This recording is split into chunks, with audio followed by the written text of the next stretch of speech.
Masan Guitan lo hela ay ngay lupaw hipaw pathin hinga Guitan lo watan tinay lo hela ni siya hilay mo na hagaw may nam ngay lunazala miliseng khom ding le tao khom dinga hagaw may ti khom dinga hungkal sun zaum tata ngay lunum tata pakay zala nam san khom pi tiba san khom pi ti san khom pi tunit san gaya hagaw gal sat Krista sipay ho se na chung seva pakaji suminin ngailu na sang pinin salam kan bolave hallelujah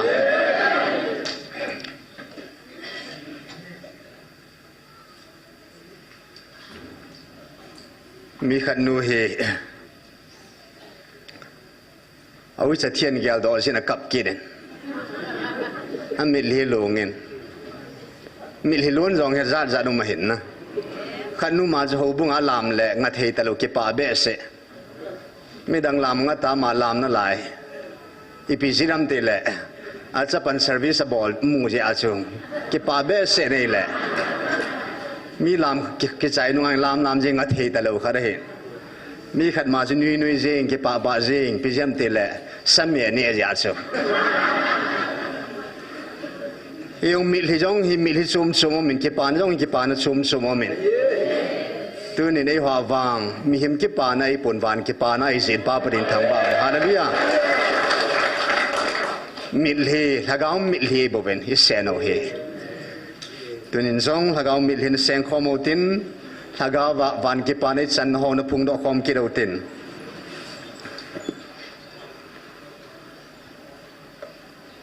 tu chungal hung ke patdan report tabangin nga sei lewan May 3rd 2023 H-Nation Tribal Solidarity March tin thu piong ke ta do ta in at Sum All Tribal Student Union Manipur lam kai na in Kuki Naga kiloi khomovin rally achievement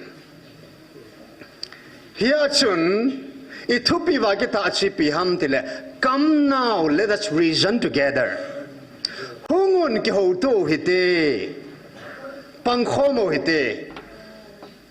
thinglang mi se ku ki naga pangkhomo tin mail hite in ST demand abol pau hi hichi against na in ki zot khomo tin do khomo te achu hung ki pa na hi chỉ cho ta sát hoàn na, ông cái bạn na pi pin ra bún lại chú May 3, hết xin hình cái giọt ở bên này lẽ, à gì ngắt thái in, isu pi ho, tăng khul naga ho in, naga kiloi khom idal hata bên, chia chun ta sát ta in gal trong cái bàn ta in, Mayday versus Kuki gal ta sát ta in cái đầu na hom ta. Ahi le hichigal chong che nei le pakain hilai muna hin hichigal hi thagaw ho ke do na ahi dan ei musa tawin mita mu achun Mayday versus Kuki dai mu wangwin thagaw wa chun vantil gilo ho le vantil thing ho ke do nan heta na hi hallelujah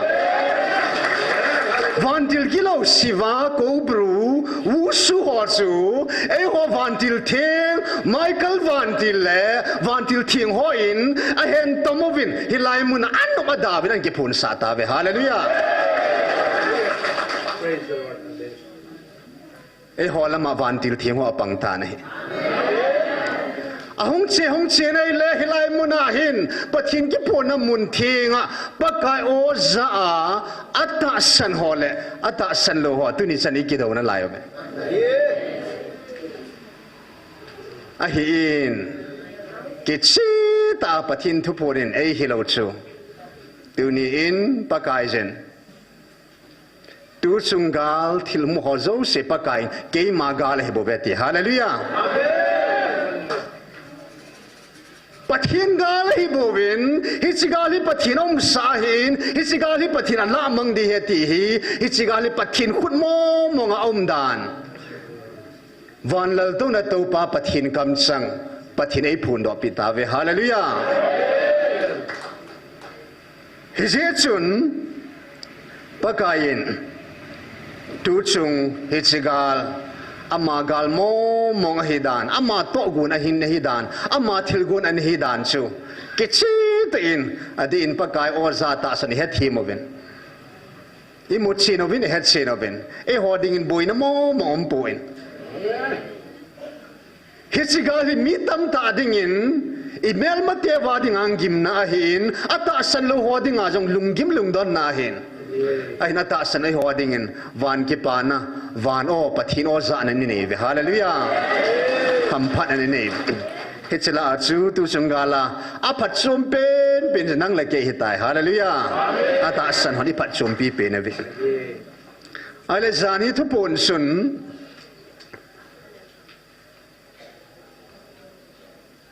$11.50 Valence and Baba toilet akon in bathroom akon na kisilsa hung pot do ji chun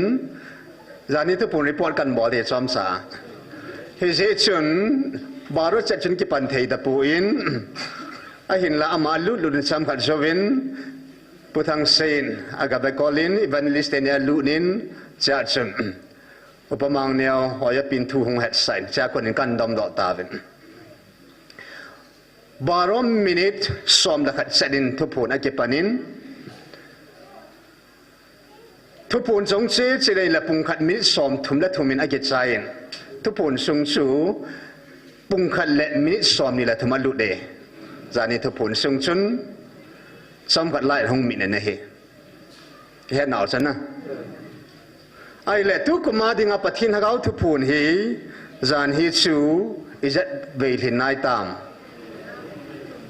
langa bang lai ni na tin na tu kuma dinga thum veil hin na hita in tu kuma dinga ka ti hin khaluin ni ve omen tu lain khat ve omen na zan hin pakai jin thamasain upamang ne phun sain ni tu zan hi chun evangelist puna phongin he je chu zani thu phun sunga thilum dan ho in seu hin azola thua hang lu diu hin na report ta banga thilum zo se lai hung mi jong sa ji nei khatum ni hite ding a hen na e ya thil su chi masanga chu a ko ma tu pa mang san tu ni san nom ta ve I thip cha do ben koi ma pau pu he atin discipline ong zo hoi hen na a phung di han lung lut ta ngayan phun do the a zo na langa bong chi hung tha o ba hi bang sim su thu hen na chi masangen sun mi pi si thip cha do ben a hina zona langa chini aw do wil hum ki pa do ki do ben he je zan hia til sum chan neo khada hi in mi tai mu ho chungwa thilung ho hi in tu hin masapin in ki pa thu pathin hinga in a sei di go hin chidinga hin pakai kam sang ho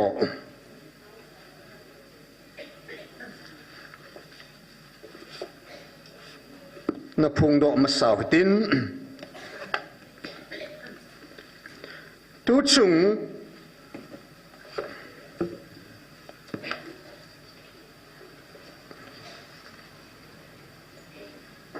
zan hi pakain kam sang masapina sei khat chung ka kitip na sa na hin zot paw hi bove ka kitip na sa ato gun umsa akitip na ho chu galhum ki patna ko na hichgal hi pathirin ke ma galahin ke ma ngai lut ko na heti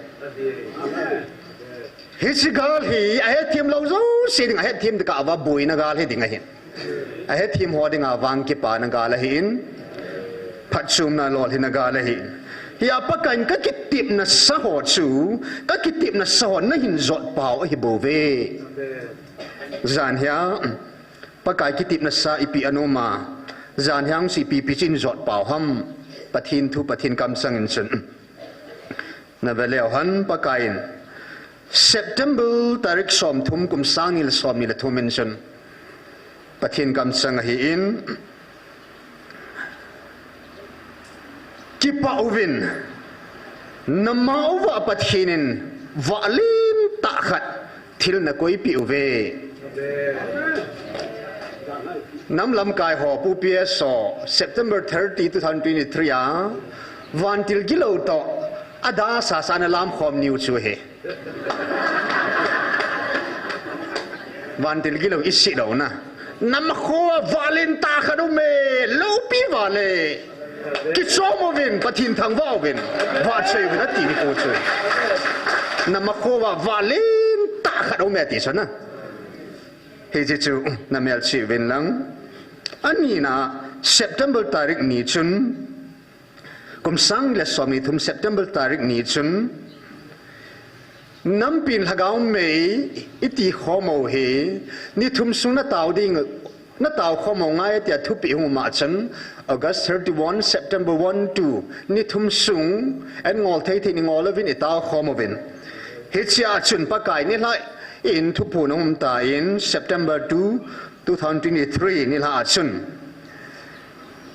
na thil chan diu na mel maten an na koi thibo hitabo ve na thil chan diu na mel maten an na koi thibo hitabo ve na thu athisa na mi diu ka sim pi a ka su hing pi na hi bo ve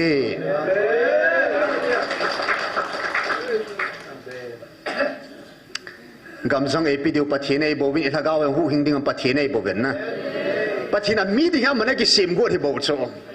politician on itti dala delwa iwana chiwa central chiwang ba chu hi cho chu pathina lapon na pathina agun momong ma hi a meeting hi pathina go nei bo amma kun momong a hi theina dinga chun na koi ma ke phat se na ding lo ke bol hi ke to ke chi hi ti pa chom lo na dinga na van pathina kun momonga ichan diu pa he chi pathin thil go na hi dan chu e chun athisan na mi diu ka sim pi ka su hing pi na hi bo ve ni thum sunga na liu to kal he ding ka ni ti chu he chu ka seina a hi bo ve hallelujah i thu thisa email matem a koi thip sa chu pakain imidiu e holanga pangding pakain mi an sema mi ei gun piwa i thu chu pakain ei cho hing pi uitai hallelujah this pathina na kitip na sanga na hin pathina sei sanga na hin ala zan hin pakain azona in chaina lama chun tun vewin ngai zuvin ivat diu ingai ding oven lunglut ta ingai divin pakain an sei ta in namon na kinep pi ma mau le na kisun pi ma mau chunga ku na va chun tu ta ta hin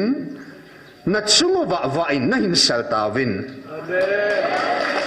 nagam sung pum pi wa muthim lang khal zo si asal wa su tai hichi wa lo pi ta chu na chunga wa ka koi jing ding ko hilata san ho zo si chunga phat theina na chan theina ding o hi hichi wa chun izakaya na nampiu na salwa pi di wa hi tu nampi hung ding do in tin nang ho do ding hitalovin nang ho pan pi dinga nampi hung ki pan do a nang ho chung tu sei ding hung ki pan ding a hitai tun hichiwa chu na saltavin na chungwa na nam sungwa muthim langkhal asalwa ding ata san hodinga na khangwa na tu na chau chunga phathe na chan na di wa hi tun zonga ki pantai na chungwa hichiwa chu tun sodin jing tahan hallelujah amen amen hallelujah amen Bethlehem hang sunga tun sor khuwa wa bangin pathin nam dei han acha de sunga amun thinga le nampum bi sunga pakai ata sano zo si khanga ding le itui chau teo pathi chan na dingo a khanga jong khang som chan ge pathi na chan the na dingo valo pi ta chu I chung ba tun sorina ba tai hallelujah chi chu pathin thu in zot pau na ahung chi jing dan pa chu ki che ta be chum lo la mang chum lo hila pathin ei sei pi ho na huna phat pha da ho chu kan sim la hi in tu hin vợ chồng la khai sa điu kipana la kipana thu pi pen so pa ngai lut ko no iza sang wa kipana ding om poi so pete ho pathin o to thil dang kipana hinna le khabon min ki ji lut to thil dang kipana chu hinna le khabon min ki ji lut kipana to pa o na za kipana hi chung nunga na koi lai sin na kipana chi ma chana la amang pi ponte a hin la pathin ngai lut ko no na za to pathin til pa sim zo lo tu nia in nam pi di vai bol pi ho na su mil ni la wang chun na ke pa na la dain tin satan mun no oding satanin ke pa lo na chunga chu muthimin na an to ki dinga hin na je hin pathin ngai lut ko no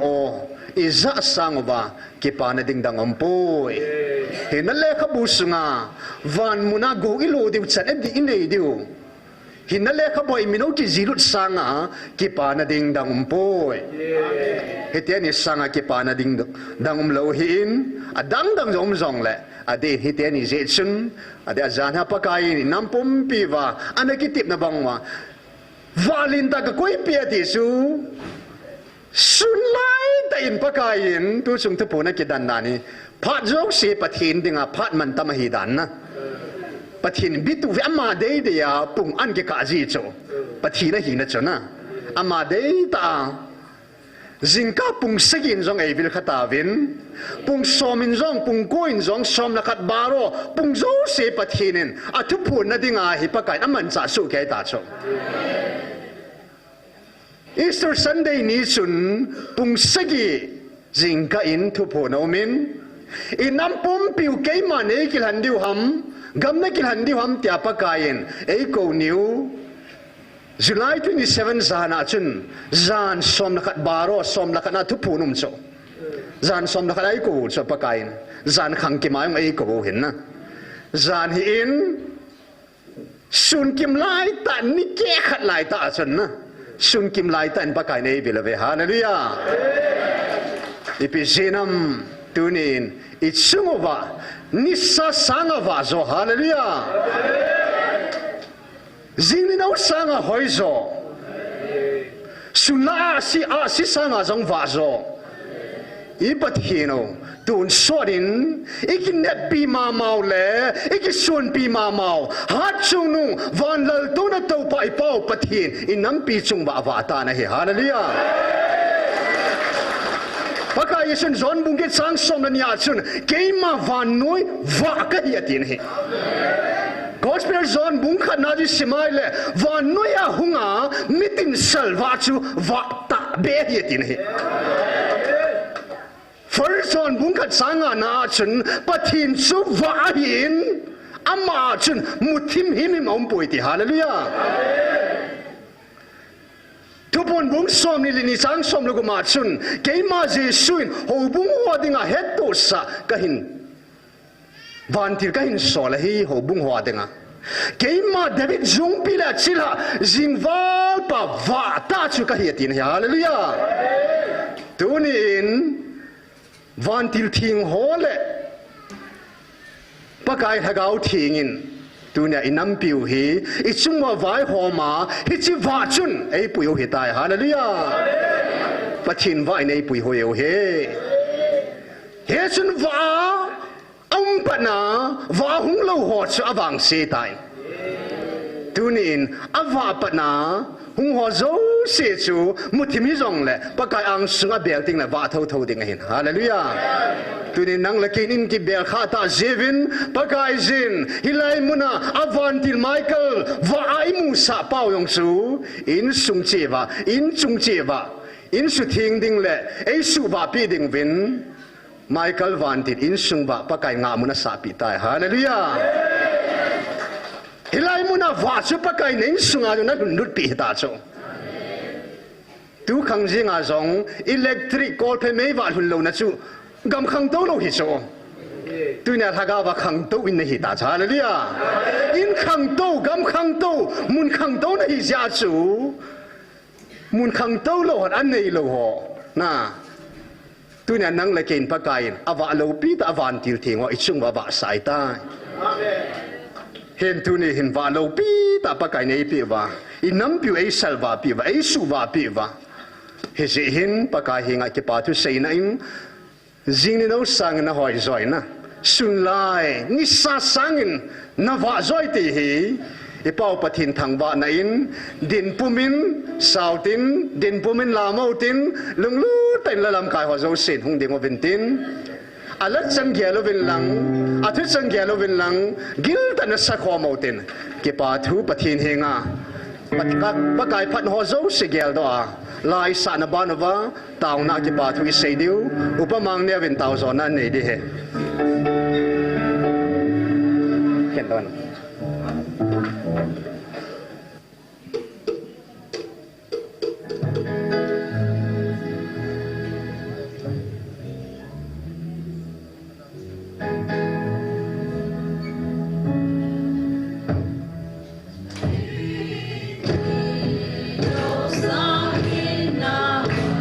handam pule kaleng po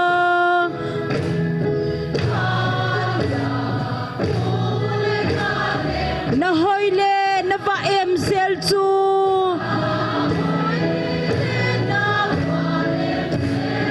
kalungin zai chim thailo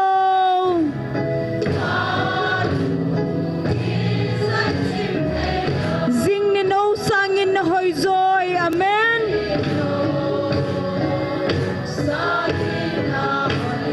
sunlai ni sa sangin zong na va zoi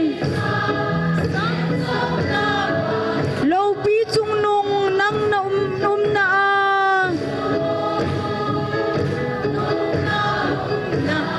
meile thim aki ho e pun bang vam le a ki zem nang nalal luku em sel to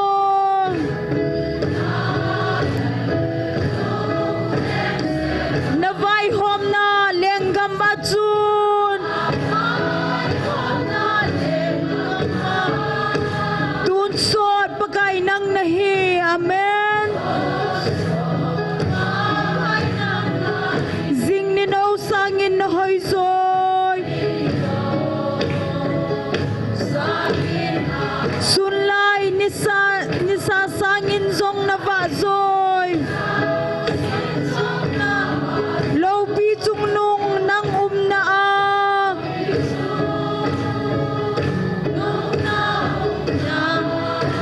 meile thim ki ho em o na milung set lo pi chu na mi khoto chu hauna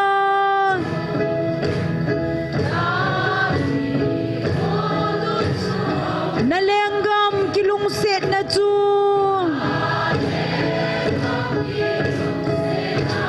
kay din zong muna sime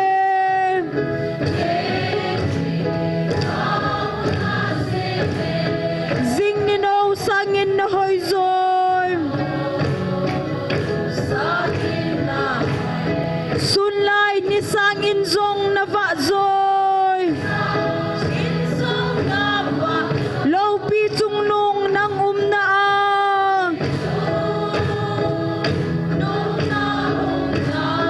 meile thim ki ho em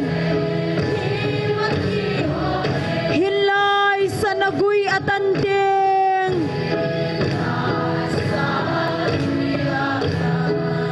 leisin hinuko hung mang ding tang lovin chugam hoya chun nava choila kin sange hallelujah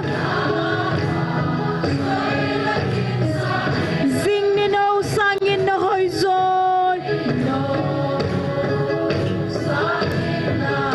sunlai ni sangin zong na va zoi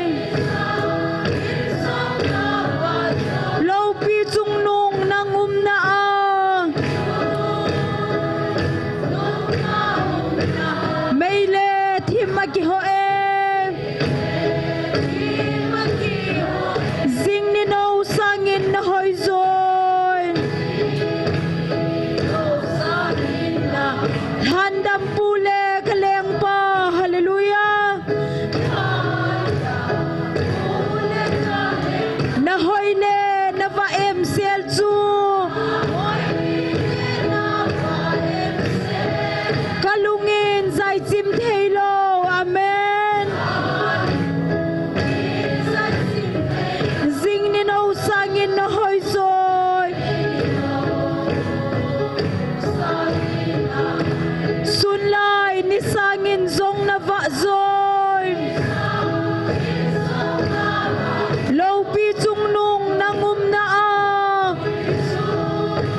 khoto chu hauna pi chung nong nang na meile thima ki ho e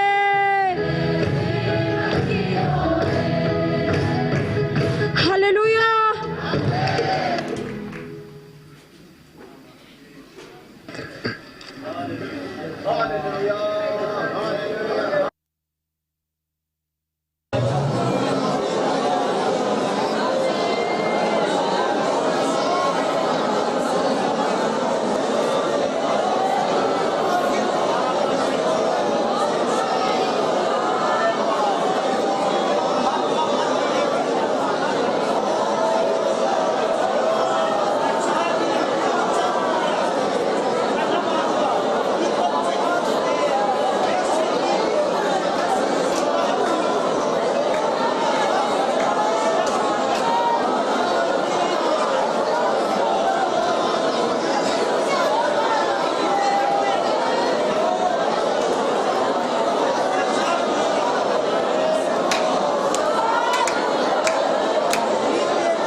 kakipa ve pakai kanam pum pivin na o za the hiu zong leng pakai na o za the ho zala kanam pum piu na wa nei sal ta jibin hallelujah na min thilo pi ka thang hi chinawa hi ta sana ka mu chit diu he bo ve pakai hi chi ta sana ka nei chat theina di wa hi pakai tu nia hi na o ka za te o ngai hi chi ta sana bul phu na dingai na thu piu ka ni na ngai pakai hi cho zo se hi pakai nang ma ta nam pum pi na tha na na hin je do a sagau tha na nei pi kit di vina ko ma ka tau ve nei noi lama pakai na la chate hon sagau en lu yuvin lung se ten pakai nang ma mo ho jong ni ki thu pia kain sung mi te ho win jong pakai na wa lo pi ta mu the na di vin lung sunga chi na thep na ngin na pia pakai nang ma mi ngai lu na mu chi sa ding na ko ma ka hin tau pi ve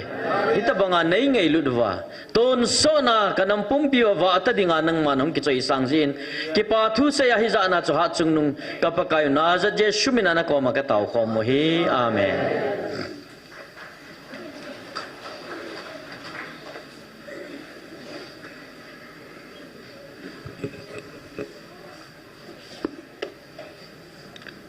khi bỏ thứ xây tàu na dấu tàu vin dấu lệ tàu rồi nó khách này kịp điều hin thu pi bên tàu na hình là lúc kịp điều hin chỉ mà sang chân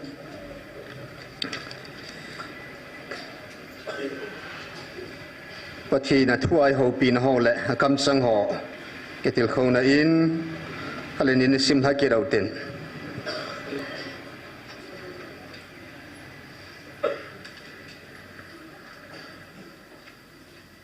hết lấy xin nát chăn ova van muốn nát chăn điều chú ipi phát chôm điên hầm chỉ bắt thiên này gian hay coi sẵn khát au hiền na enam bum pi đi vào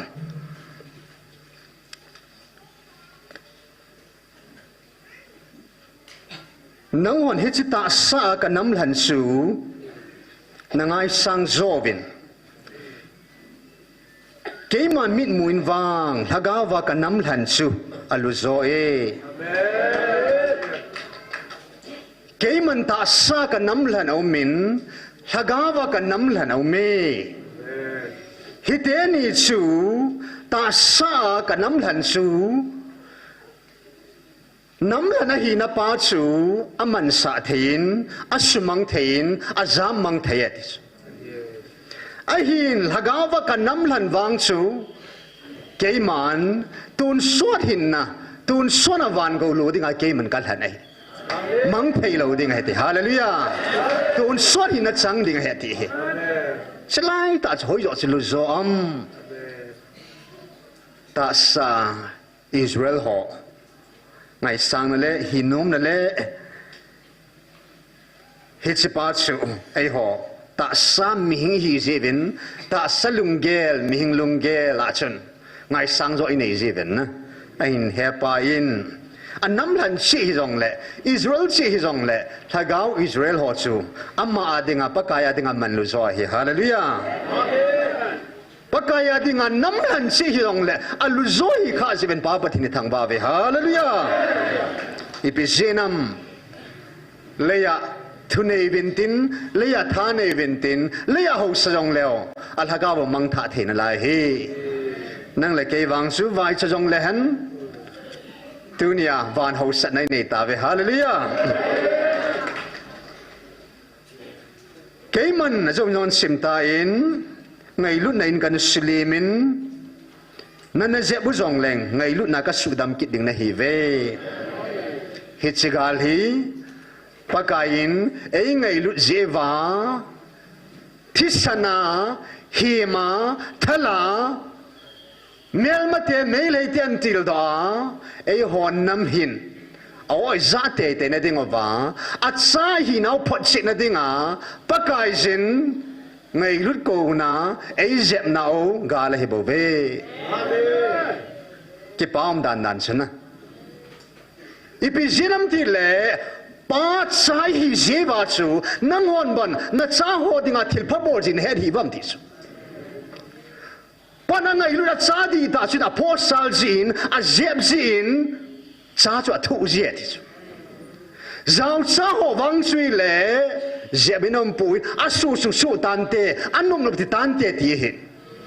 anh cha hi na đi ta pai na sung xe cha chun su gim na bol gim na su đi na cho chẳng tê gì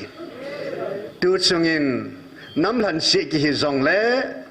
ho chu pakain ta sa ahi ai ho wang thagawa pakain cha hi na di ta pa cha hi nau cha ten aba he pa te ko nau phot chi na mo mong kinil na be helin a cha ta hi nau phot chi na in he pat ei je bo be hallelujah ei ma vo win hi sigal nei ko win I lo I no ei la mang pi win I ho I no ei hal mang pi win I pi zenam a cha hi na ji hallelujah cha hi na di ta cha bo lai bo nau hi in so in 7 come now let us reason together hungun ki ho tu te naga te ho te ki ho tu jong le ni khat na na ni ki tu ben na anung ma ni ki tu ki thei de po ben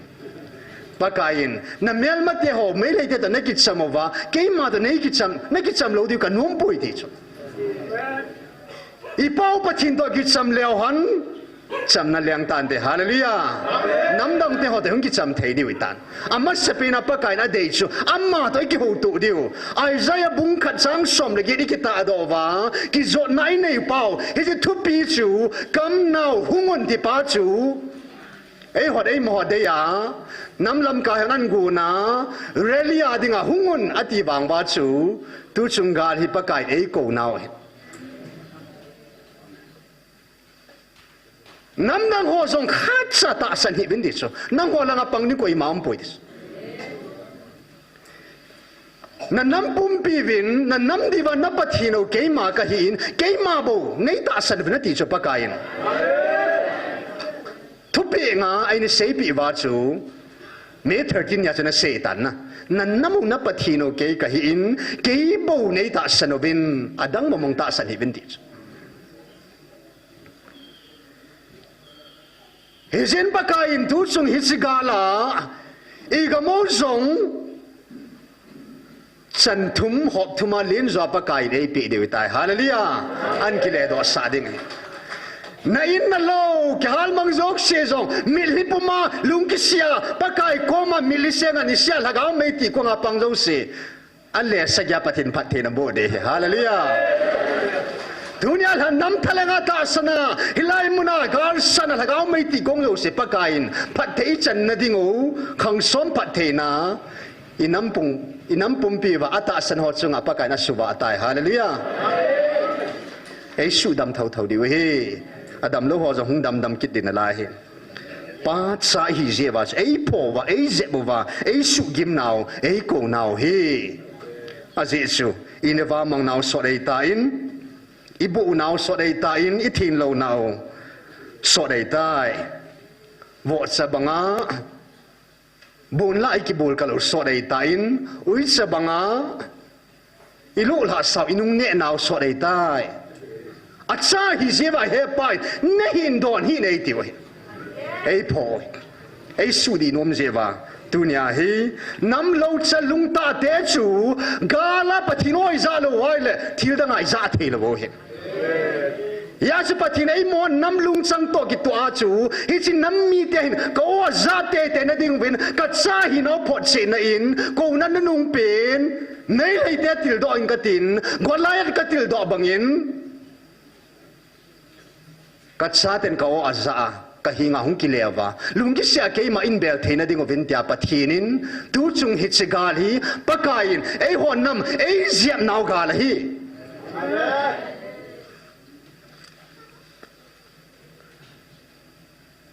dunia ngai lun zala ka ko naw hi chini khula phat ka vil na diu kan gon tu sa ho hi van nuya dinga ka pi ka thua kana pan sa lo hi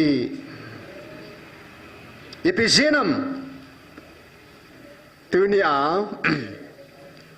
pathinin angai lut masa Israel te chu pakain vanui heren na phung do in vanui na he in guthima anangai lut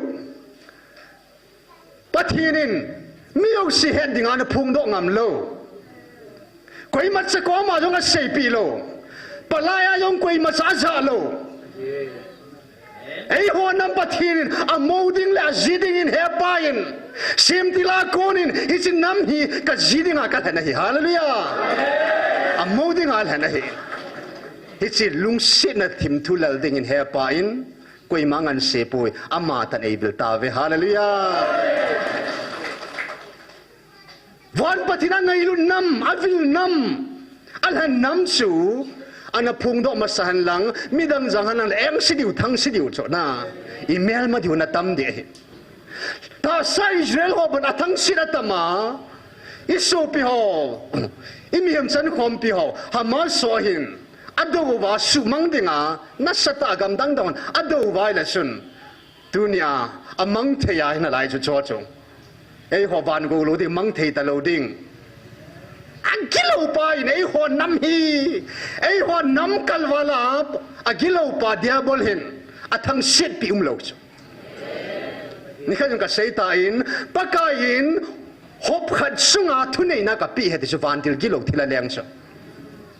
Lucifer dragon su ke man hop thum atipoin hop khat sunga ke ma in van mi zanel hop khat sunga hi thunei na ka pi he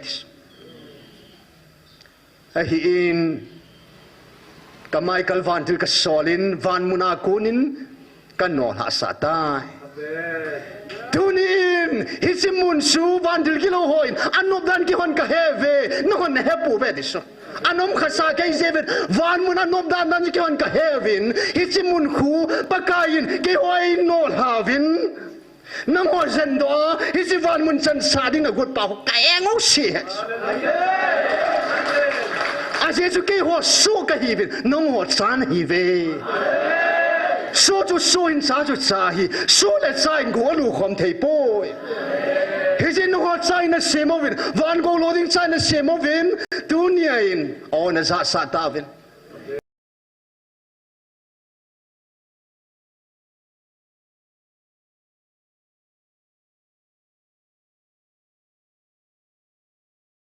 hijin na san liu go ko lo pi be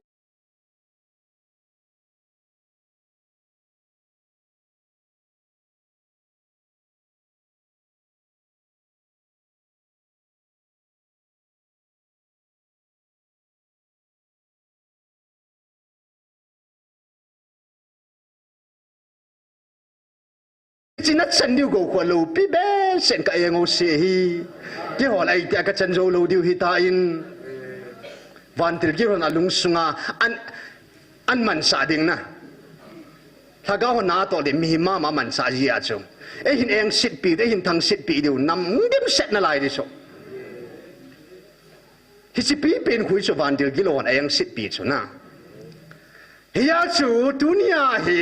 pakain hi chi phungdo masalova ahin na le khabua zong wanu ya pe thu hi nga zong ana zau salova thugua lungsen na thu ngai lu na thu ai hon na ma dinga atumbia amma mo mong na sei nom ja koi man sei pi lo hallelujah hesin he pa hong tin chun pakain October 2023 13 22 ti han pakain sei ta in kan ngai lu ve ai ti hallelujah pakain anama ka ngai lu ve ta kam sanga sei nam mi te he ve hallelujah ka hin ngai lu ve ti ben he pan hallelujah pakai ngai lu sang nam mi te he ni ti ki pa mi tam hesin he tu ne ki shel gu hin ai le pului te ho Israel te ho chu apu apau Abraham son panele kita na zala kalhana hibove ngam tip gam nang kana pe ve na ahin tunin nang ho wang hallelujah nan man tam dan tu sunga hi inam pi di wa khum pi di ta nahi hallelujah inam pi di wa sipai di ta nahi nan ngai lu di ta chu nang nahi tu na hilai muna ta ho zo si nam ngai lu di ta nahi ve hallelujah May 13 2023 pa kai thaga humba sa chung na sein nam ngai lu chu ka ko na mun hilai mun a hunga taw di hadis Hesi se pathin ngai lut na si mahin na nam ngai lut na pa chu vat sa na pa chu hilai mu na tau de ipi zenam dia zanin pakain Israel kes Abraham zia gam tibum kapia nama kala nahin ahin nang hovang atasan hozala na nampiu kasudima kasudama katunkit ding ahibove hallelujah iko ma che sibeutin pathinin pathina buan tiute man tam momongin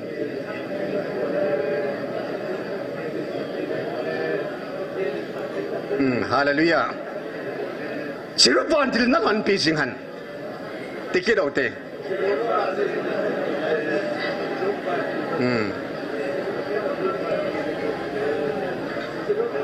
Michael van til nain sungawa basinghan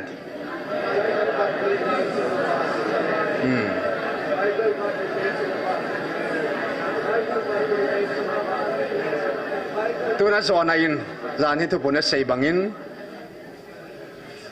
nanam pumpiu chunga keiman valin ta ka salva tai tin na nanam pathin salva han ti hote pathin wa chen nam salva han ti hallelujah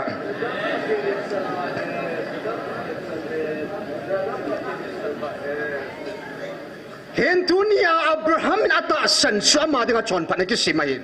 dunia nang la ke yong nam chon si jong lehen ata san hon ita san wa oi zawa atupi ni zalwa inamo dam ding wa nu heda ki tung di tai hallelujah tunin wa chu pakai na kam sang na phung do nai sun lai ni sanoi lai tain sun lai ni sawa lai ta nei vilovin wa noi pum pia wa lin pina koi ni sa sanga wa zo pathin hallelujah Jesus pakai ni sungwa wa satain hallelujah inam pumpiu hichi wa chu hichi nam mi de wa hichi nam mi de pathin di ta hi hallelujah miao sen thil sen mo san mu de hallelujah hichi de nga chu pakai nei ko hin hichi sun kaiman kan nam lan mi de sunga koi man sin mo hi helan hallelujah ata san ho sim mo the ki poin mấy lấy thế xin mò thế kỷ bồi hallelujah ipi xin nam pakai nam len ta awa za sa nam hi ve hallelujah nam lupe na nam angai lut pe nama asim nam hi ve hallelujah koi ma sim mò thế hi po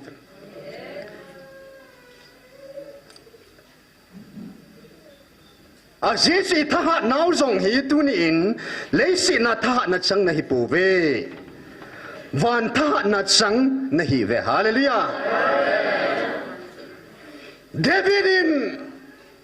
Goliath kun pi ki sun pi ham he chi chep tan lo milim ho ti so hallelujah e ho wang tu na ka ki sun now e ki sun now i tha now chu hilai muna ki ti pathin me lagao me hi hallelujah he chi lagao me sang hat zom poi pathin me ko ngai pathin me ko nga ki sun ka hi ve ikinep nau zong le ya kinep nai pon wana kinep nai ipi zenam e ho hi le ya wang wa le mi te hita povin wa nui mi hita povin pathin mi van mi hita ve hallelujah van lal to na to pa pathinin katsa kanam ka mi ati te van mi te van go lo ding cha te chi hita ve hallelujah e ho kalwala Sol sa pulin ta sa ki suniti vayon ati banga sana ta sa ki suniti vayong le ke kalwala ko ki sungni nom bam ti so na pulin a het na chi no kel sang mo tu pi vale aku tel tunin ta san ba ki sun pi ding nei povin thagawin wang sol sa pul ki sun bangin thagawin ki sun pi ding nei ve hallelujah dunia inam pi tha nau nei ki sun nau chu alai lunga ki phungpa alai lunga hampa alai lunga ki phut sung pia ki sung hi ve hallelujah he chunga ki sado chan ju tun so la ding dan ding hi nel chunga in ki sa yo se sung pi na su chip thau thau de en pakain tu hen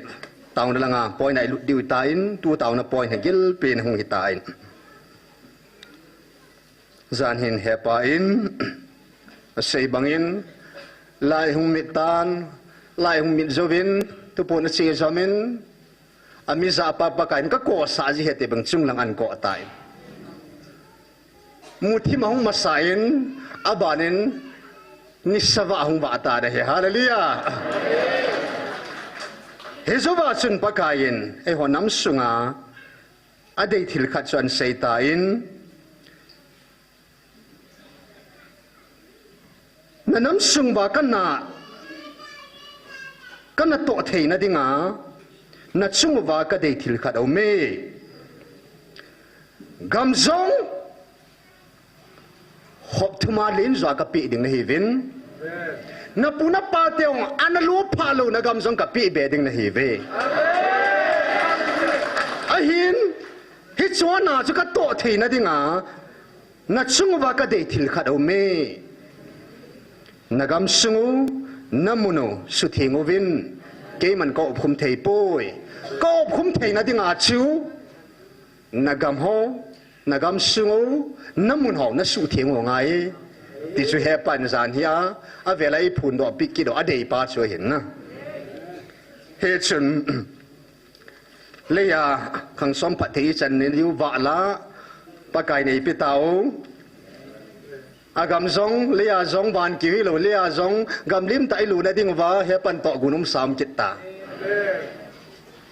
Jericho kul pi chu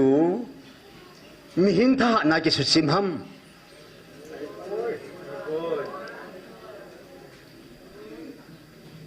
pathin thu pi ani zalwa chi mai bo ve ni sagi bel ven ta bo lo le pathin thu pi ni no le chim jing pathin tong nai na Gideon la sepei za thum chun mi hing tha naga la zo ham amel ma te chu a hi poi e hon nam hi atung do ding mo mong hi pathin hi bo chu hi sigar jong a zo ding pa ha ma hi bo chu ko yam pathin ki din te pi thei ding na azun kan sei ta in e hon bradley chivin ekizot ovin a hin la pakain hi sigar hi ke ma ga le bo ve ti tai hallelujah ke ma khu dau me he ti tai a bona pathin khu dau me bo ve koi ma ke phat sei na ding poi pathin to go nei bo ve pathin thil gun mo mong hin hi jes na ma gal hi ta zen a dem ho jong pathin dem hallelujah pathin nam lan te do chu pathin do hi ta ke ga le poi me le ku ke ga le poi pathin ga le ta sa ga le poi pathin ga le hi ata san lo ga le poi pathin ga le hi pathin la nga pang zo sin ga la zo te ding na a zo sa ding tin na pathin la ma pang lo wa hilai muna ki phung pathin dem ata san akong nam hi jong la chun na Christian and hin lang adem ado dali ka yong chun khang som gao sat na na zui ding ai bo ve awang si nei tai choice wang nang ma khut aw men na a hin ran ni tu pon pa kai na sein nang ho nam ka nam han te ado ding in koi manam ka sim poi ti hallelujah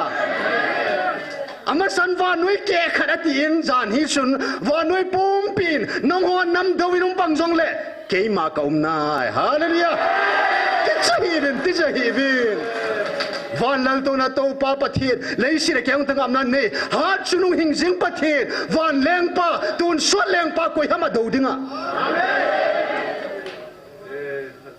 pathin nam lan tek do ngam ding om boy pathin ga la hi a demon jong pathin na demo hin a do hon jong pathin na do hin pathin nam lan te su si ho jong pathin su si nei ve pathin phula dingin me tarik thumin in namo ithadovin ismangovin melma tevin pakain e ho ki ke ho bol ngai lo pakain athil simo sol tai phula dingin hallelujah ke man phula dingin sol na ngai tis to sangai ho ding ai bol diu singai lut na mi le mai tau diu su hin na thagau ka ha sara sarwai le pakai inam su hin su thing thing ta ve to gam le le ho jong pakai an su thing thing ni ngai ta a jesu government in zong ikamu isu thing pi zo labo thing noi ho si le sei la mang ta su me a lo ne si mo mo het lo pi ba ho zo pi yong chen subu apang kin la bo chu thil da pa sa dum zong le thing noi ho chu gam subu thu a sa lam kai da bang hiu bo chen thing noi hon za su thing zo lo hậu son ra su thing zo lo hậu la son ra su thing zo lo Manipur government is on war on drugs kamte ado dala gala sara zo lo pi Hisigar lo si patinan zo de hallelujah ho ban lung dong mo mang hitaven na sin khana sagi hong la the om po in pathin bo hi inamo su thing the ko ham pathin bo hi sedinga sa pakayen na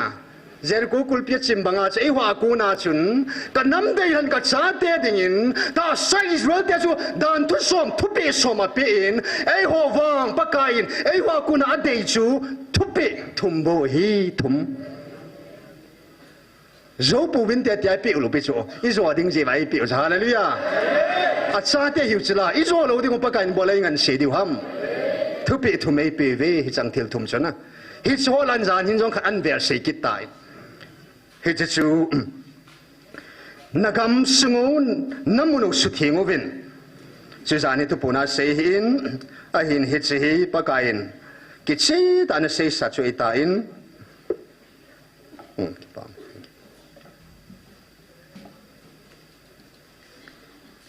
conversion kit ding he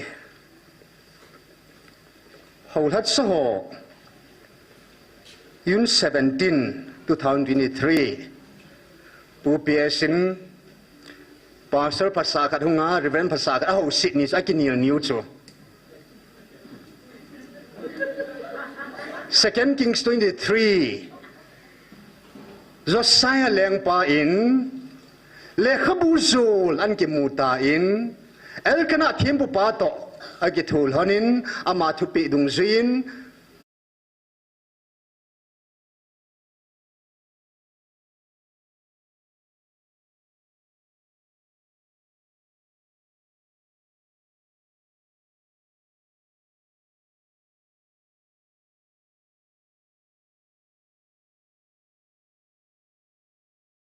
Planning a trip with friends to the hills, but train tickets not confirmed? Don't worry. Get a short tickets on. Tut sanan kam na ma de hong ki taw wa. Ai tia taw yu nei tiu ham. Tha gaw mang de ti vin a khuti le mei le ho jong tha gaw mang hi chula a ke ti tan na. Mel ma te de ngal taw ding, mei le te de ngang ju tha gaw mang sa mo de ngang sa ti ki. Pathin o chu a za thei puin a chi na het na ke sun je chun na. Ai la khat pa nong khadin amit ta mu a khat pa thi sa ba ki zama hilaya ham kang song sei do chu gao thu phu nga hi thêm gao thu he tin a ki pam kit tai amit ta mu nga jong chun na thêm gao kuin lu puma thu sei kham ama chun gao thu phu nga he ti ta chu amit ta mu nungin jong a sei lep kit ta in khat pa hong ding don aw bat chumin hong lát so zia nam mang đi hết lệ cái thì mà sang cái hong kahi là gạo mang sinh adien a hậu lemin tu nên cái thêm tai adien là gạo mang đi tao win tin cái tao win này lệ hết chỉคนปะกายนะมิลันปารีเวนทองคนลุนชุนมิลิปัดชุดชุนันตาวเป็นอะไรฮาเลลูยาขัดเต้นในบางจะตาวปุยอาตัวน้ำมันอาเกตัวดันนินอาตาวหันปุยเอ็นปูเปียสองลุงหางตาอินน้ำลำกายหอยกูวินชนน้ำถั่วเสยน้ำอิสุเอเสยปิวินเฮาสวก็ว่าจนเฮาสวจะกำถั่วเสยปิอินตัวเนี้ยก็ให้เฮาทัดโซ่ในเจ็บว่าจนถ้าก้าวมั่งมันเอาไปนั่นตีชนเอ็ดเดียจุนเฮ็ดเทนโลหัม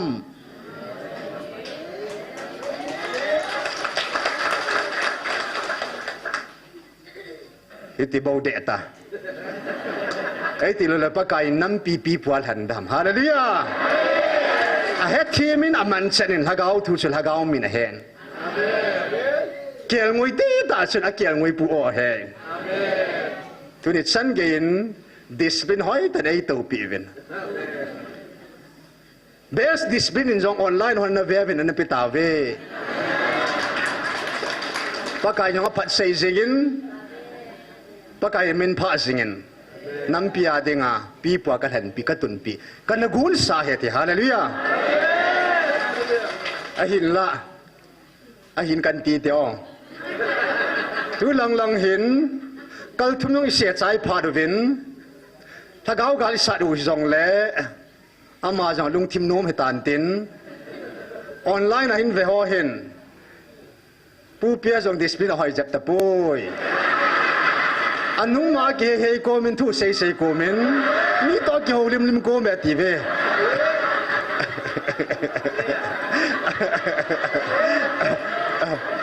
hello ma he chun masang bangin ama jong lung lut tain tau han ati ve best display na lan vai le api num lo te to awang he aya ki ong la ka to sina kom ka zu num lo cho sei ding ho be sen ten na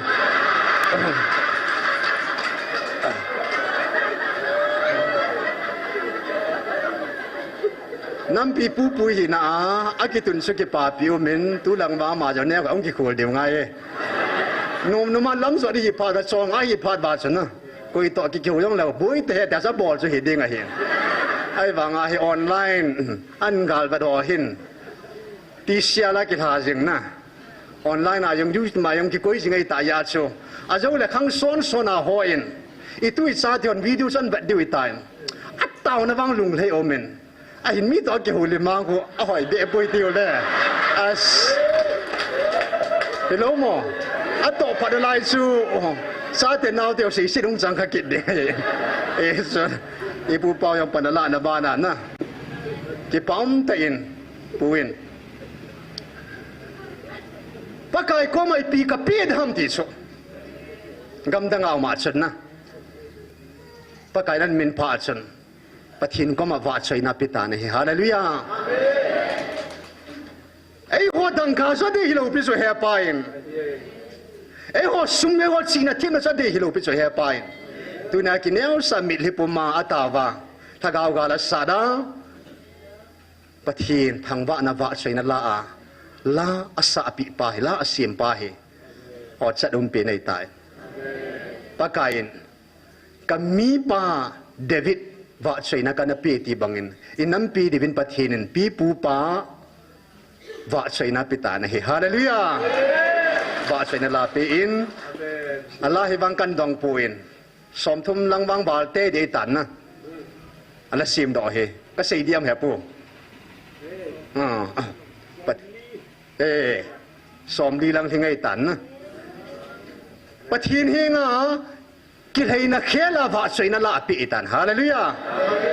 ki pa pi na mo mong khut be ham la na piu te hallelujah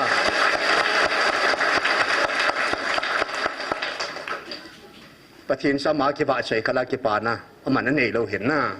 awa chai ho chunga lung thein ata ho chunga lung thein athupi ni ho chunga lung thei tu ne ai ho song thagau me ni sai ti ko wa ni zanga le ni som li le ni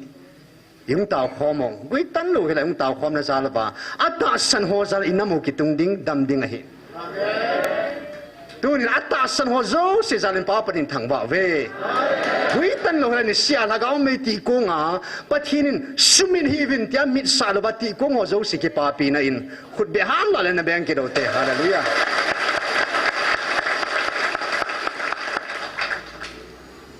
ki pa phat sai tain ki pa chan pha jong ki sai tain to hi ka pha doi te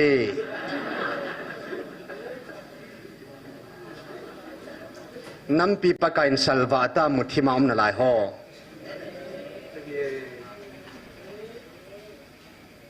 o na no mo mongin khut pe ti jong a ki lam dok um lo thing na khat chunga jong thu nei lo na tu sunga mel ma ten gam hiti la api nunga zong agam ne pa pathin ipiham ade hol nai lo inam sungwa tu ni hin hi cho de nga he mit he puma tuing ka chun ka tawin pakai koma pa tan ka kelhanin pathinin igalo hiung ki pat ding an pathin ni thum suna taw nga ye ti a me tarik thuma chu gal ki patnia hilaya van til gilo kamin na an sei sa laya san se ita in pathina ko naw hi na namu na ki hu do the naw so taw na bo hi thil dang poi ti ni thum na taw nga ye ti in me 3 4 5 6 6 7 ho nam lam ka hon ko ta in phat tan ho pin gi song thil pi jong na pe ta na hi hiya chun pakain abanin ka ho lat so hin ko vin ti in me 11 12 13 ni in agi khom in me 11 nin ho so ho pi in thil pi jong pe ta na hi me 11 in ho lat so thil pi na pi in an ho pi in avelin ho lat so chu me 30 31 in ako kidin evangelist ngangan sin mi asang sang ki khomen that sa wang chu mi zani wal ding hin na chin lan ki khom me pakai ei ngai lu do ba ei ko naw e bol ding ho ki che tan sei pi vin hiya chun taw na ku na hu che chin pathinin August 6 7 su natisano sugnu boyding chung jati san tam ta lung ding tai ti in hiya chun taw vin ta ki taw vin le pakai zalin athi mangwang pu in lo wang ki hal mang tai ai le abana chun yun la chun kang pok pi gam pakain ka su mang di ngai tai na ti in mei thai cha ga ho taw na zalin pathin ei le pi ki ta ve hallelujah taw nan thila to ho na pat pana thil hung jing hi in sha ku na gui tan lo hila mi li thi sa le le pi na ding oven pu ls mang boy thi chunga chun thilung tam ta thi ding aw ma hin I taw naw zalin pakain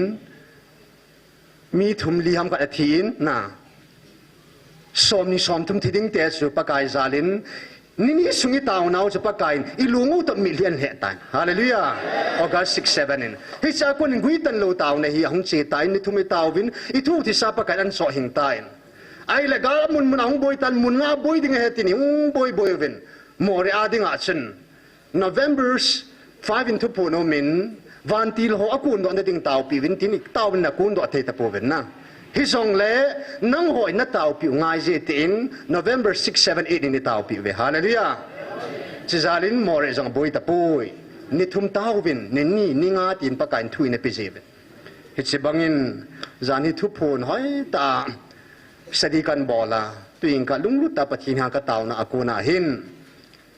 apathin amma ta in chiding in ti hi zong la amman thui pi hi zong la gui tan lo lagaw me pakai thu pi etan he chila hin e honi ki sim hoi diu kha do ade in tu ni hi 22 hi in 22 23 24 25 26 27 28 ning kum su leap year hi in 29 I ki chai in February ha hi tu kum hi 20 I ki chai ding hin na dunya pana hi ni sagi tu ha ki chai na ding hi ni sagi hap ta khat ki tu chan nei ve he chi sunga hi taw na item la zo sin thopi penin ei ma dei ni taw naw ve tu cha ei mo dei ding thum ta ve ei mo nam dei ding si thum ta ve pakai ade ipi ham pakai dei dung sin na taw te he chi ni sagi sungin taw na lam kai zo sin lung set ta in topic dang thu dang la dang tam tam jong la chi ni sagi sung hin in namo I ho bungo I kam sungo athin na ding taw te pakan su thing o vinatin I su thing zo na ding min taw te he cheding a chu pakain nei ngai lu ka thupi na ni ding o he na ta sanu le ka thupi na ni di heti na a thupi ho I su bulit na ding ven taw te til thumbo hi he pa na de hi tu sunga nge hi sang til thum se su bulit do vai le I dei deu chu zan ha wa banga chu ung leng ha jing di ta chu pakai a kui sa hi chu hi sin dang dingin a chi sang na taw na vin taw kop jing na ve hi jong le na ni sagi sung hin lung lu tai hi chang thil thuma dingin ana taw tin chedinga chun zan ha pakai abu ho na da ha zo na dingo na su thing zo na dingo bo tia pakai a thi nga e ho pi naw hi si thu hi mun khat mun ni tabang kan la do no min agil he jingin hoi ta study bolai le la ya sei chun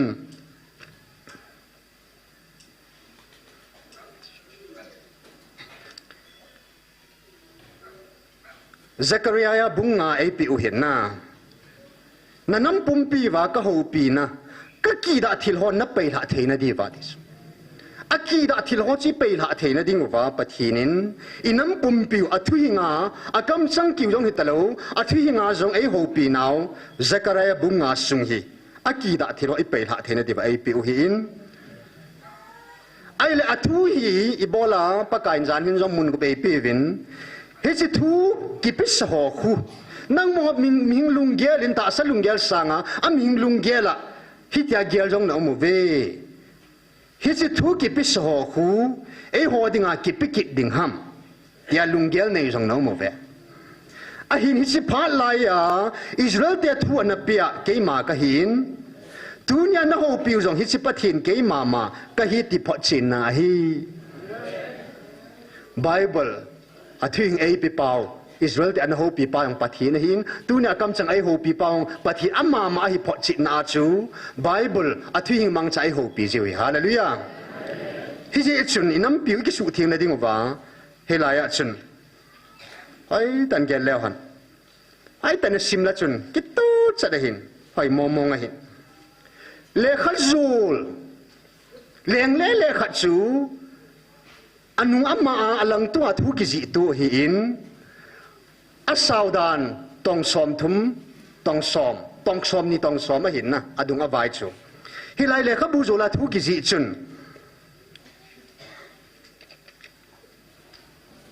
hichi le sit pum pi chunga hung po do gau sap na chu hi akite ti so pheng lang khat a chun na van til sun Zechariah them gau pa ko ma athu chang ki ji chu lang khat a ki ji pa chu ipi ham ti le hichi hi leisit pompi chunga hung po do gau sap na chu hi inam wa ki da thilo ilel ha theina ding wa Afghanistan Bangladesh Myanmar Manipur le ho gama hichi muchi phalo kani le chin ho zo se hi hichi muchi ki chin kha zo se hi gau sap na muchi bo ve vanui pompi gau sap na ham sit na na lấy sit pompi chunga hung po do gau sat na chang kha nam hi bo cho he chi mu chi chal ho zo se chi kham thia ki bol zo se ai le abana chun isim su ki nai le bom khat sunga chang te na khat omin chang te na bom tin ta banga bom khat basket khat omin he chi chang te na chu ipi ham ti a asunga chun nu mei khat om ki din hi chun pi bat sam ka ti ki dai le athu ki ji chun hi chi hi gam sung pum pia thi mo na chu hitai hi chi hi gillo na chu hi atiatis tuni in sei thim hi tang na su pina namin abol ta ya chu inam pum pi wa popi cultivator na su pina una na ki ve ta ya chu na ho bung na nam chan pi ki ve ta ya chu narco terrorist iti te ho chu tunia sei thim sei yong la chun I thi mo na lai tao si chu hi I gam zing o zong I su bo vin thi mo na I chan nao hi van nui no I thi mo nao hi in pathin ra I thi mo nao hi I thi mo nao hi gam sung pum pi su bo pao I thi mo nao hi a hin la ya se ya chun hi chi gut sa ho in le zo la na la ho zo si in ho chu hi chi ma chu ai no wa chun le kha zul chu hung leng lu din tin ai no wa ga lung in tin anei nga ho zo siu asana odang kau athing ho abon an su mang de hadis gam na su bu pa chu ho sa na hi le nein sunga thong ding a hi mi mal jong nang ma in sung ma thong ding zan ki chi tan pa kai ne ho pi thu ba chin conclusion na gut cha ho in le thang phunga ki zo thailo thang phunga bazala kai ha ki zo thailo government in akha khat na bol cha gut cha ne hello ham abana akte na changte na ti so sela ki te kirin tin sela ki lep kit ve to kani na lep banga chu pathinin na lagaw an lep tu ding hi chi na bol ja chu thim thu pakai na bu na thin ja pakai nan lep ding hi quay man thi na tế luôn pathin quay man amu thei poi ti na hi chu hi in za nya pakai ki che tai ho pinau i va nai le hi si chun to hi pakai in bon van noi chon si da pu a thing le chan ya pu ai la na tuni ni khu hin nang thing na na te nang na bol pui a phatai ai wangin a bol nu a bol pa kham thia ki ve na lai a lo lo na lai a lei bol na lai a ki subu ho zo se chu koi ham na su pi mama hin na ka su pi mama hi ka ga mama hi nang ga mama in mun mama hi je chun tuni hin pakai hi nga hi ngày đam thu màu tiền năm pum pi đi về thà bên ấy biểu cầm họ isu bộ ta dịp ngày đam thu màu tiền bác cái cái mai chạm phung nó sụp về hậu lát chọn à tiếng luôn nó để khăn ta bộ vin nó la về thì suma hi bộ lệ mai chạm những sụp bộ ta về năm năm cái hòn zong cụ kinh pi hiền lăng kia nó upia for hi zong lệ Texas cái là gì về kia ông cái đó lại cái hè Texas cái là gì về mò có mà kịp pi hậu so có mang kịp pi mò có mang kịp pi hi dễ chun tu ni hin in nam sungo at hin na ding le i gam sungo thin na ding le ho bung sunga thin na ding na pathin thu pe ji ni zowa i subuli do wa gam thing nam thing ho bung thing asu do ki thei na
gam thing nam thing ho bung thing asu do ki thei la ding pathin thing a hin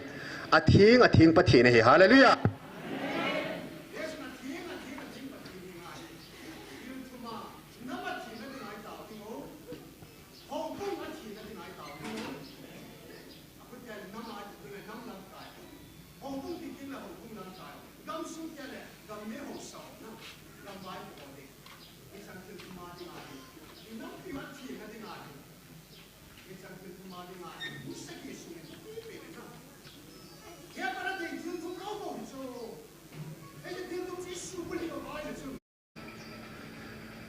a thing lu to kom khom thei poi ti so na pakain van mi te chun kam mun jong chu van munam khunu ma sau hi poi ti chu van munam sangovin van muna ke ma ang su am pa nu ma sa zo hi ti chu lei jong le pakai ang sung ka pakai ki phun muna i mo wa tai amung lu ka cham lo pi wa i mun su keu hi la kan ni gaman mung thei lo wa ki chadot da na police ni ti lang wat dham gu hung su ding he ti agu na vet ke ya lungkim ta nom su pi kan nam abu to pakai khom thei poi a thing muna pakai ma hin na he se chen tu ni hin inam pum pi wen thu pha choin chon se ka hi pakai ne ngai da men nang ma lo na chu van jong chu ka na ga me bu ve ti chu hier chun pakai pi na pakai chen pi na pakai na salwa nam dunia kisan lo lai ho zo se nam sungwa he chi muni su bo ho ni su bo ho nami su bo ho lo se hi su thingam na dinga lunglu ta ina taw diu hi je dunia dinga taw zo na hong hi dinga hin alat sang gel pomin lunglu ta na sautin son se ka hi pakai nei ngai damin gam thima so ta ka wa mong ta ve ka namo nam thalanga taw ding hi ven na nam son sin na chupu tin nam bu na lo si chupu tin pakai nga sep lau tin in namo thin na pakai kun chan the na diu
pin lang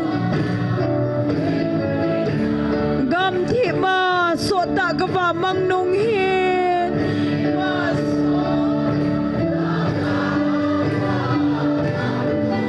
na o ka za tu hin ka hung nai se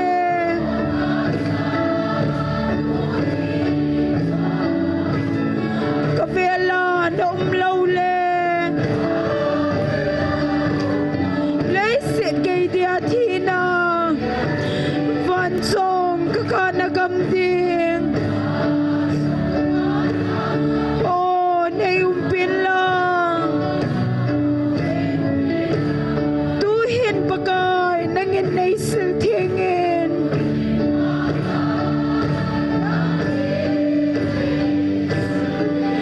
nagam thinga tin mel ma do tange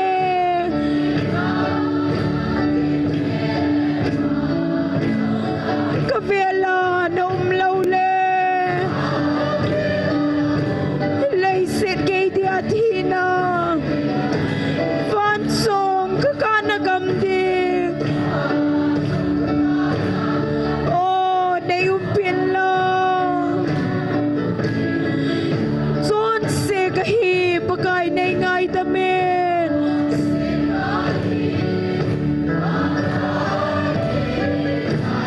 tu ba ka hin choi na keng pula amen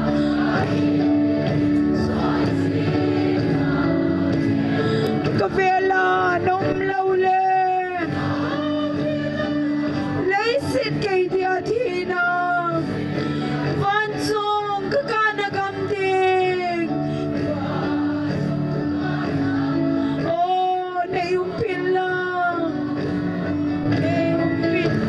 mon na ding dong lâu hi lấy sit na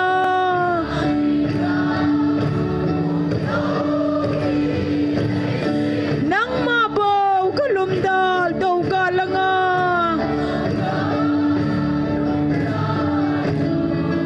kavela na lâu le lấy sit cây dia thi na van song ka ka na gam ding o nei pin lang gam thi ma so ta ka va mang nung hi